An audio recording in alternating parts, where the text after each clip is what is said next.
Hi, fourth graders. I thought it would be kind of fun for the last week of our remote learning to focus on something that is kind of a passion of mine. And I think if you guys remember back to earlier in the year, it's something that hopefully I instilled a little bit of a love for you guys is poetry. I think poetry is a way of expressing oneself beyond which that you can do in just sentences and paragraphs. It's a way of expressing beauty and joy and even sorrow.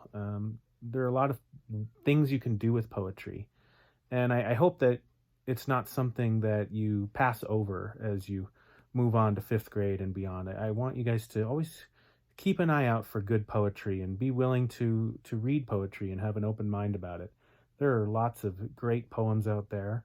And if you think about it, every song is a poem. To write a good song that really touches your heart, it requires poetry. I think the same is true with just regular poems. You know, when we do study them, there have been a lot of poems that have really touched me and really made me think.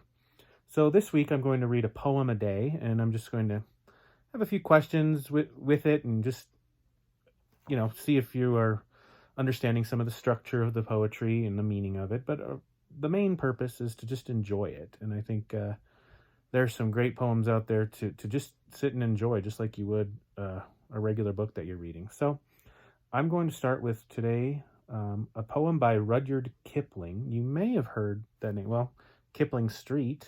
I don't know if this is named after him, but Rudyard Kipling is a famous author who was born in India, and he was sent to school in England when he was 6 years old.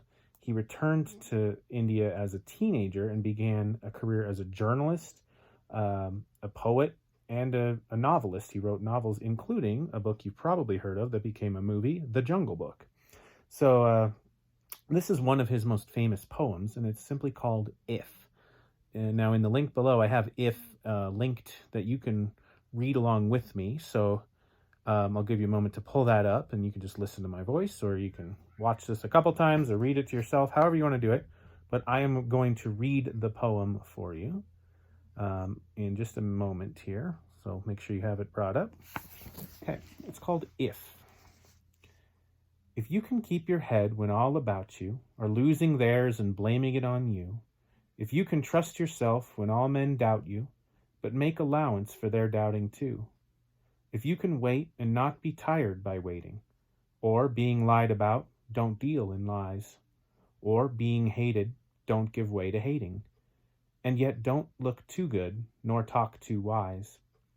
If you can dream and not make dreams your master, if you can think and not make thoughts your aim, if you can meet the triumph and disaster and treat those two impostors just the same, if you can bear to hear the truth you've spoken, twisted by knaves to make a trap for fools, or watch the things you gave your life to broken, and stoop and build 'em up with worn-out tools, if you can make one heap of all your winnings, and risk it on one turn of pitch and toss, and lose and start again at your beginnings, and never breathe a word about your loss, if you can force your heart and nerve and sinew to serve your turn long after they are gone, and so hold on when there is nothing in you except the will which says to them, hold on.